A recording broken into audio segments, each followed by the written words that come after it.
topic of your chapter, that is called conducting system of human heart. And when you talk about the conducting system of the heart, we can divide this into 4 components. उसके अंदर आपका जो first component है, that is called SA node. The second component is called AV node. The third component is called bundle of his, and the last component is called Purkinje fibers.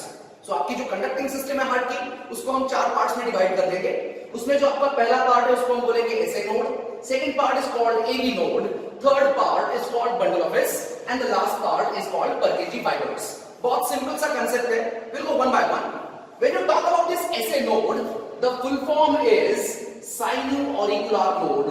इसका जो full form होता है, यह है sino-auricular node, and this SA node is located in the wall of right auricle. ये आपका right auricle है, ये लेफ्ट ऑरिकल है, ये आपका राइट वेंट्रिकल और ये आपका लेफ्ट वेंट्रिकल. मतलब यहां पे ये जो स्ट्रक्चर आपको दिख रहा है, इसको हम नाम दे रहे हैं SA node. सो मेरा पॉइंट है, this is located in the wall of right auricle. Location हमने कवर कर लिया है. Now the point is this SA node इज actually a modified cardiac muscle. ये पता होना चाहिए आपको कि एग्जैक्टली SA node होता क्या है. बहुत सिंपल है, ये एक modified type of cardiac muscle है. And what it does, it generates the wave of contraction. हमने 11th में शायद ये पढ़ लिया already. Human heart is myogenic. Myogenic का मतलब होता है हार्ट का जो कॉन्ट्रैक्शन है वो हार्ट के मसल्स ही इनिशिएट करते हैं. It do not require any kind of stimulus from the nervous system. Nervous system से किसी भी स्टिमुलस की जरूरत नहीं है. आपके हार्ट के मसल खुद उसका कॉन्ट्रैक्शन इनिशिएट करेंगे. इसीलिए हम बोल रहे हैं कि हमारा हार्ट मायोजेनिक है. जो मसल्स है वो डेफिनेटली आपके कार्डियक मसल्स होंगे. तो मैं बोल रहा हूं कि ऐसे नोड का मेन काम होता है आपके हार्ट के कॉन्ट्रैक्शन को इनिशिएट करना. And that's why this SA node can be also called pacemaker of heart. इसको हम हार्ट का पेस मेकर भी बोल सकते हैं. तो ये हो गया आपका SA नोड के बारे में. Now the second component here is called AV node. इसका फुल फॉर्म होता है एट्रियोवेंट्रिकुलर नोड. सिंपल है. तो यहां पे जो ग्रीन कलर का स्ट्रक्चर आपको दिख रहा है, this is actually AV node. And the point is this AV node is located at the base of interauricular septum. मतलब देखो यहां पे ये आपका राइट ऑरिकल है और ये आपका लेफ्ट ऑरिकल है. दोनों के बीच में जो सेपरेशन है इसको हम नाम दे सकते हैं इंटरऑरिकुलर सेप्टम. ये कांसेप्ट मैंने आपको लास्ट लेक्चर्स में भी बताया था. तो इस इंटरऑरिकुलर सेप्टम के बेस पे नीचे आपको ये पार्ट मिलेगा AV node. And the point is this AV node is called pace setter of the heart. ये आपके हार्ट का पेस सेटर है. मतलब ये क्या करता है, आपका जो हार्ट रेट होता है नॉर्मली ये होता है 72 टाइम्स पर मिनट. मतलब 1 मिनट में आपका हार्ट 72 टाइम्स बीट कर रहा है. इस हार्ट रेट को मेंटेन रखने का काम जो है ये आपका AV नोड करेगा. एंड दैट्स व्हाई इसको हम बोलेंगे pacesetter. You should not get confuse between pacemaker and pacesetter. अगर आपको पूछा जाता है पेस मेकर कौन है तो आपका आंसर चाहिए SA नोड. अगर आपको पूछते हैं कि पेस सेटर कौन है तो आपका आंसर होना चाहिए AV node. Now the next component, this AV node further divides into 2 parts. Actually this is called bundle of his. इसको आपको bundle of his बोलना है. तो यहां पे एक्चुअली होता क्या है, this bundle of his further divides into 2 branches. ये आगे जाके 2 ब्रांचेस में डिवाइड हो जाएगा. एक्चुअली एक होगा right bundle of his branch और दूसरा होगा left bundle of his branch. ये जो आपके बंडल ऑफ हिज के ब्रांचेस है they will enter in the wall of respective ventricle. मतलब जो राइट बंडल ऑफ हिज की ब्रांच है वो राइट वेंट्रिकल की वॉल में एंटर करेगी और जो लेफ्ट बंडल ऑफ हिज की ब्रांच है it is going to enter inside the left ventricle. And after entering into the ventricles में एंटर करने के बाद हर बंडल ऑफ हिज और छोटी-छोटी ब्रांचेस में डिवाइड हो जाएगा. इन ब्रांचेस को आपको बोलना है Purkinje fibers. And this is all about the concept of conducting system of human heart. Now, shortcut में इसको रिवाइज करेंगे. सबसे पहले मैंने बताया कि आपके कंडक्टिंग सिस्टम में 4 इंपॉर्टेंट पार्ट्स हैं, जिसमें पहला पार्ट था SA node.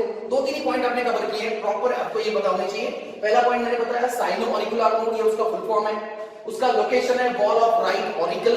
And then after it is a modified cardiac muscle. And finally हमने कहा this SA node is called pacemaker of heart because it has the ability to generate the wave of contraction. दूसरा जो part था आपका वो था AV node. Full form is atrioventricular node. This is located at the base of interauricular septum. Interauricular septum के base पे है और इसको हमने कहा कि ये आपके हार्ट का पेस सेटर है.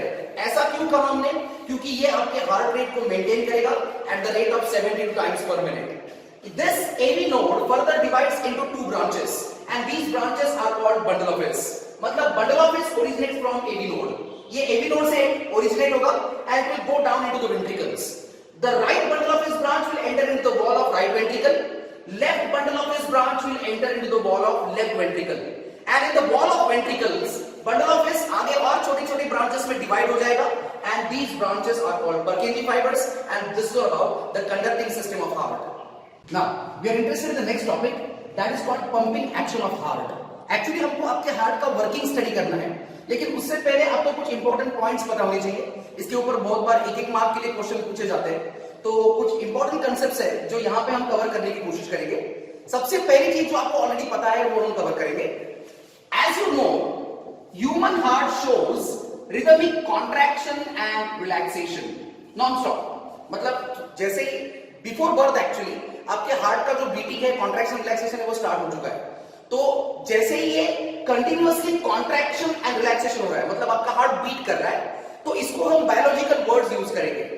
आपके हार्ट का जो कॉन्ट्रैक्शन फेज होता है, this contraction phase of the heart is called systole. आपके हार्ट के कॉन्ट्रैक्शन को बायोलॉजिकली हम सिस्टोल बोलेंगे and relaxation phase of the heart is called diastole. So यहां से आगे सिस्टोल और डायस्टोल का मीनिंग आपको क्लियर होना चाहिए. I repeat, contraction phase of the heart is called systole and the relaxation phase of your heart is called diastole.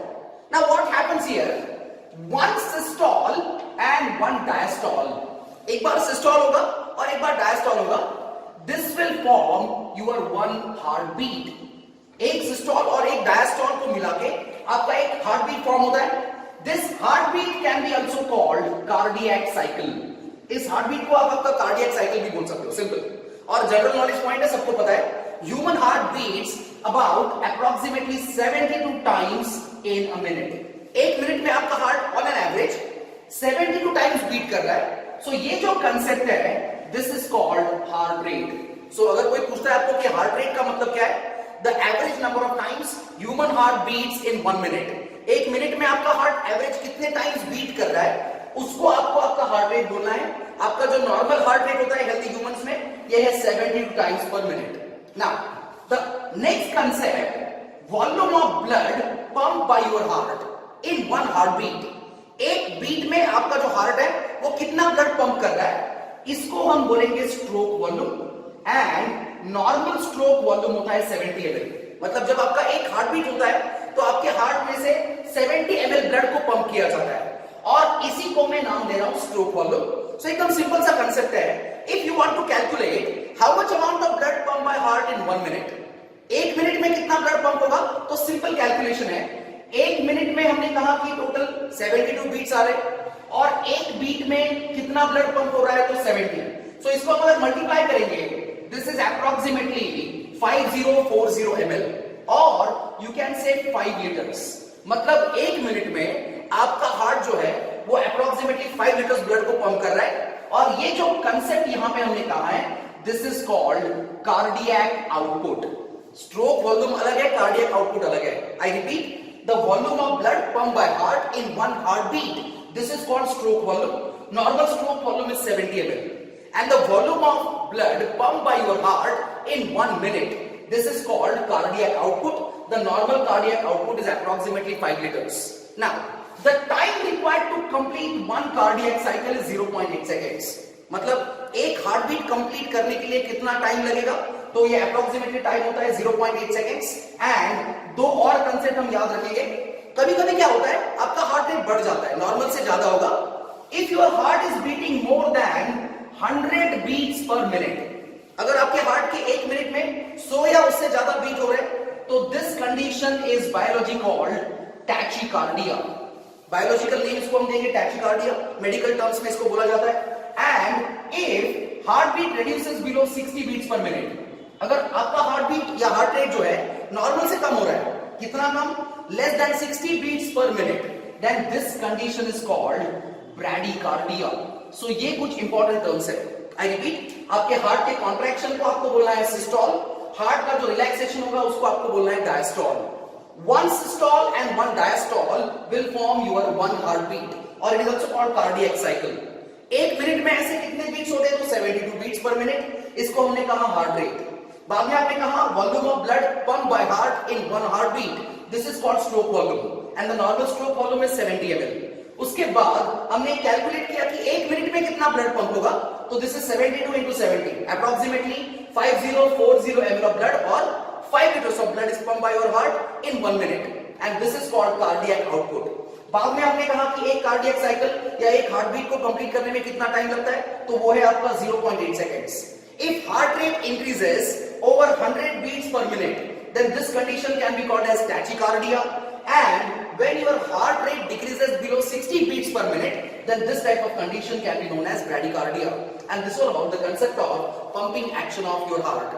Now we are interested in the next topic, that is called working of heart। मतलब आपका heart exactly कैसे work करता है उसको आपको इस topic में study करना है।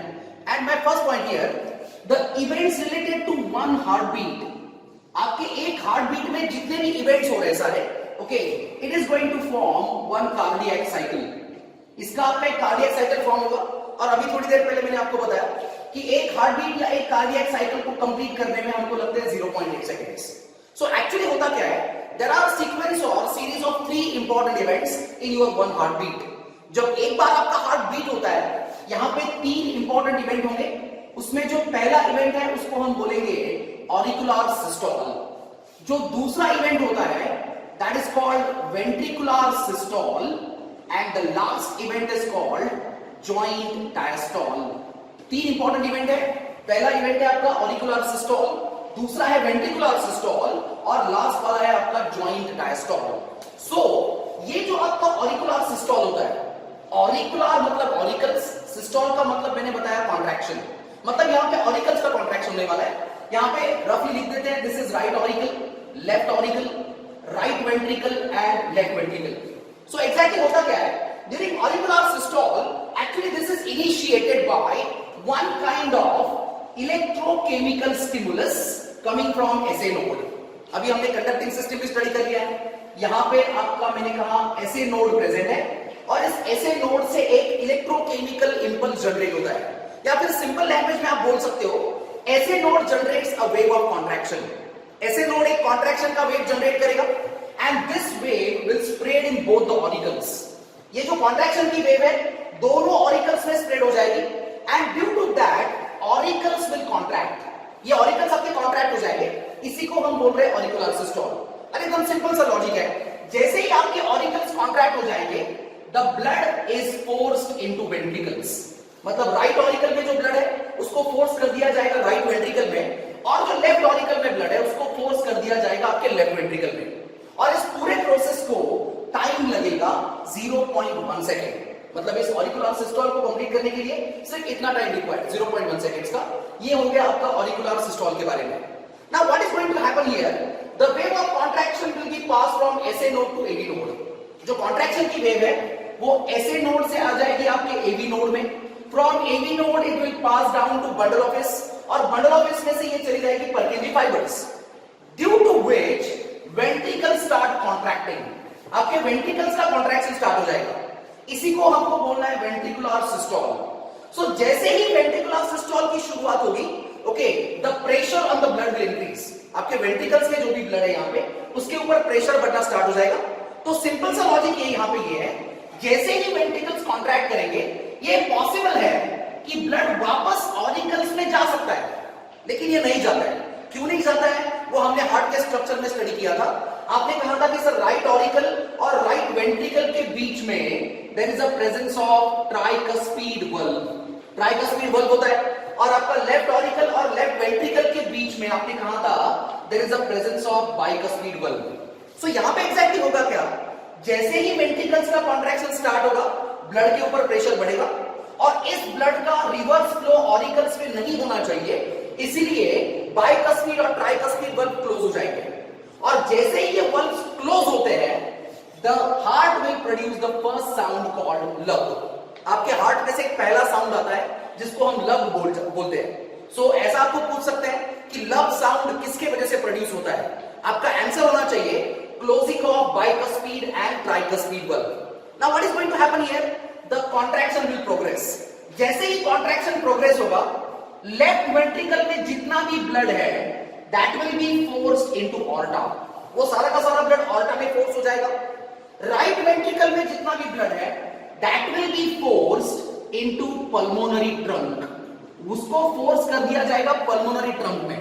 तो अभी यहां से भी ब्लड के रिवर्स फ्लो होने के चांसेस है। तो आपने कहा था कि सर यहां पे there is a presence of semi lunar valves, आपके ऑर्टा के अंदर और पल्मोनरी ट्रंक के अंदर आपको सेमी लूनार बल्ब्स मिलेंगे।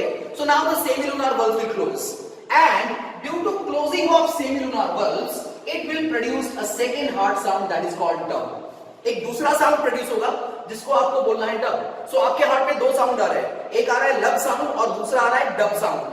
Lub sound is produced by the closing of bicuspid and tricuspid valve. Dub sound is produced due to closing of semilunar valves. So your normal heart sound is lub dub. ऐसा भी पूछते हैं कि normal heart sound को क्या बोला जाता है, तो इसको हम लब डब बोलते हैं। अगर आपका हार्ट प्रॉपरली काम नहीं कर रहा है तो उसके लिए दो वर्ड्स यूज करने हैं, हिस और murmur. Actually these are abnormal heart sounds, मतलब जब आपके हार्ट की वर्किंग प्रॉपर्ली नहीं हो रही है तो साउंड हिस की तरह आ सकता है या फिर मरमर भी बोल सकते हैं उसको। तो ये दोनों एबनॉर्मल हार्ट साउंड है, नॉर्मल हार्ट साउंड आपका लब डब है। एंड फाइनली इस पूरे प्रोसेस को कंप्लीट करने के लिए लगेगा 0.3 seconds.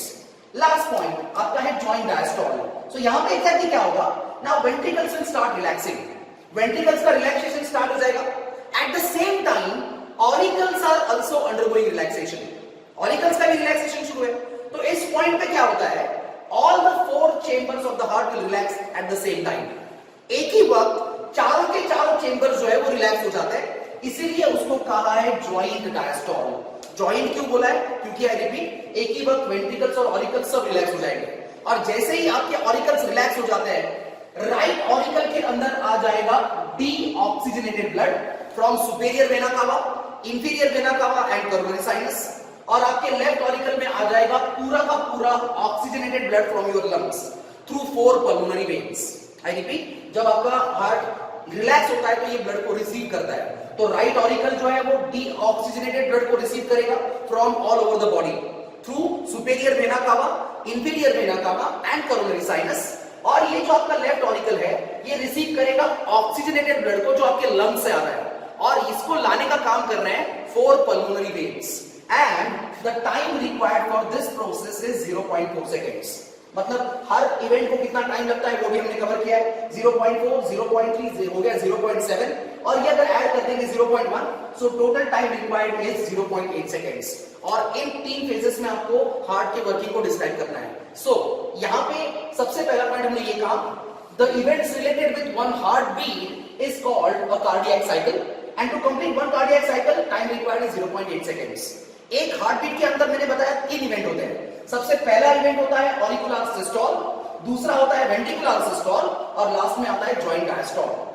This auricular systole is initiated by one type of electrochemical stimulus generated by SA node. दूसरे लैंग्वेज में मैंने बताया SA node will generate a wave of contraction. ये कॉन्ट्रैक्शन की वेव दोनों ऑरिकल्स में स्प्रेड होगी, जिसकी वजह से ऑरिकल्स कॉन्ट्रैक्ट हो जाएंगे और ऑरिकल्स का पूरा ब्लड वेंट्रिकल्स में आ जाएगा। इस प्रोसेस को हमने कहा टोटल टाइम लगेगा 0.1 सेकेंड, और बाद में कॉन्ट्रैक्शन की वेव एसए नोड से पास होगी एबी नोड, एबी नोड से ये पास हो जाएगी बंडल ऑफ हिस, और बंडल ऑफ हिस से चली जाएगी परकिंजी फाइबर्स, और दूसरा इवेंट स्टार्ट हो जाएगा। That event is called ventricular systole. So जैसे ही वेंट्रिकुलर सिस्टोल स्टार्ट होगा, वेंट्रिकल्स कॉन्ट्रैक्ट होने लगेंगे। जैसे ये कॉन्ट्रैक्ट होंगे, आपके बाइकस्पिड और ट्राइकस्पिड वल्व्स क्लोज हो जाएंगे, और मैंने बताया जब बाइकस्पिड और ट्राइकस्पिड वल्व क्लोज हो जाएगा, आपके हार्ट में से ये साउंड आएगा लब।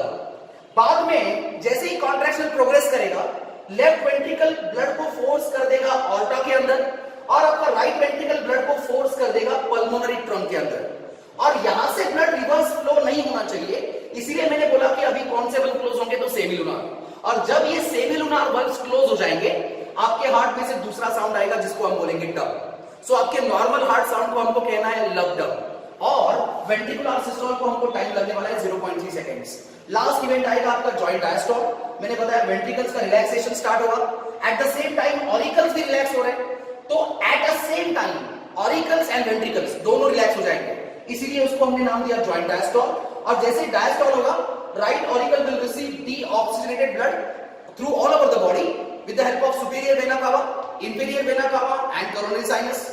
Left auricle will receive oxygenated blood from the lungs with the help of 4 pulmonary veins. और इसके लिए मुझे टाइम लगने वाला है जॉइंट डायस्टोल के लिए 0.4 सेकंड्स. और इस तरह आपको रिमेंबर करना है working of human heart. Now we'll go for the next topic of the chapter, that is called double circulation. वापस बहुत सिंपल सा कंसेप्ट है. As you know, human heart has 4 chambers. Upper 2 chambers are auricles and lower 2 chambers are called ventricles. And human heart will show double circulation. अभी double circulation का meaning क्या होता है exactly? उससे पहले आपको ये पता होना चाहिए, ऑलरेडी हमने बताया था लास्ट लेक्चर्स में, right side of the heart always contains deoxygenated blood and left side of your heart always contains oxygenated blood. Means there is a complete separation between oxygenated and deoxygenated blood in a heart. So right side में हमेशा deoxygenated blood होता है और left side में हमेशा आपको मिलेगा oxygenated blood. So, जो डबल सर्कुलेशन है यहां पे क्या होता है exactly? The blood flows through heart twice. 2 bar blood आपके हार्ट के थ्रू फ्लो कर रहा है, इसीलिए उसको हम बोल रहे हैं डबल सर्कुलेशन. सो उसमें जो पहला है उसको हम बोलेंगे सिस्टेमिक सर्कुलेशन और जो दूसरा है उसको हम नाम देंगे पल्मोनरी सर्कुलेशन. सो डायग्राम में आपको पूरा दिख रहा है properly. Meaning of systemic circulation is the flow of blood from left ventricle up to right auricle through your body tissues or body organs. I repeat, flow of blood from left ventricle up to your right auricle via body tissues. This is called systemic circulation. So exactly यहाँ पे क्या हो रहा है हमको पता है. आपके लेफ्ट वेंट्रिकल में से जो ब्लड वेसल बाहर आएगी वो होगी ऑर्टा. यहाँ पे डेफिनेटली होगा ऑक्सीजनेटेड ब्लड और ये ऑर्टा जो है ये पूरा ऑक्सीजनेटेड ब्लड सप्लाई करेगी आपके बॉडी टिश्यूज को. Body tissues will use the oxygen from the blood. Body tissues या सेल जो है वो आपके ब्लड में जो ऑक्सीजन है उसको यूज कर लेंगे और वहां पे यहां पे actually the blood becomes deoxygenated. आपका ब्लड वापस डीऑक्सीजनेटेड हो जाएगा and this deoxygenated blood will return to right auricle. ये वापस आ जाएगा राइट ऑरिकल में. इसको कौन लाएगा ये भी हमको पता है. Superior vena cava, inferior vena cava and coronary sinus. Okay, and this is your first part that is called systemic circulation. Now दूसरा जो है that is called as pulmonary circulation. So जैसे मैंने डायग्राम में दिखाया है, पल्मोनरी सर्कुलेशन का मतलब है flow of blood from right ventricle up to left auricle. आपका ब्लड राइट वेंट्रिकल से निकल के पहुंच रहा है आपके लेफ्ट ऑरिकल तक वाया लंग्स. ओके, सो वापस सेम चीज है. यहां पे देखो आपने कहा कि डीऑक्सीजनेटेड ब्लड ये आएगा आपके राइट वेंट्रिकल में और यहां से उसको बाहर लेके जाएगी पल्मोनरी ट्रंक.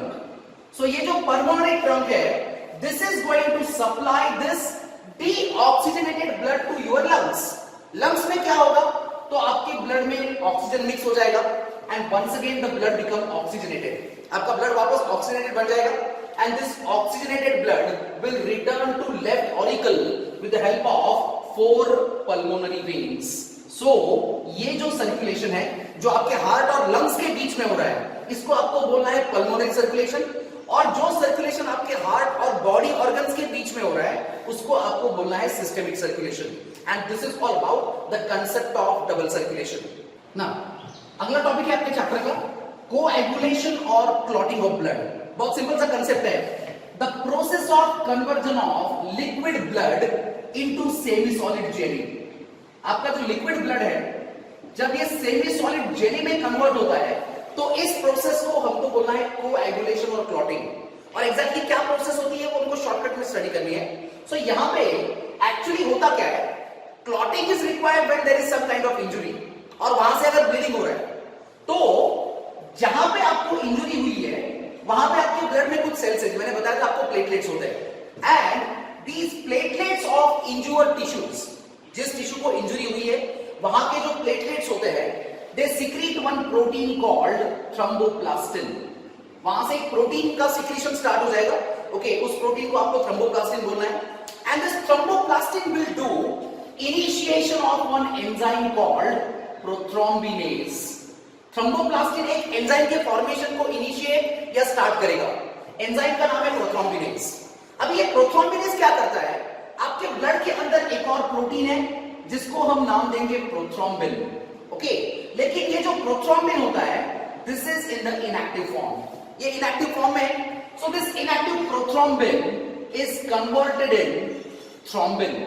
ये थ्रोम्बिन जो है ये एक्टिव फॉर्म में होगा और जैसे मैंने बताया this is catalysed by prothrombinase.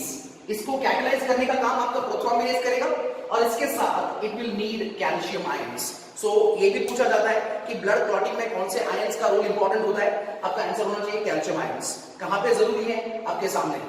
अभी ये जो आपका थ्रोम्बिन एक्टिव हो चुका है what it will do, it will convert fibrinogen, एक और प्रोटीन है, this is in the soluble form. ये सोल्यूबल फॉर्म में होता है. This is converted in fibrin fibres. ये फाइब्रिन फाइबर्स में कन्वर्ट हो जाएगा.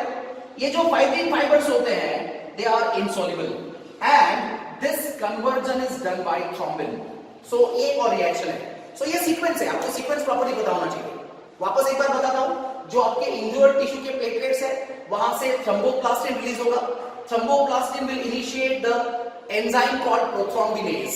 ये प्रोथ्रोम्बिनेज जो है this will convert inactive prothrombin into active thrombin along with the calcium ions. उसके बाद ये जो थ्रोम्बिन है आपका this will convert the soluble fibrinogen into insoluble fibrin fibers and finally fibrin fibers will force your platelets and other blood cells to form a clot.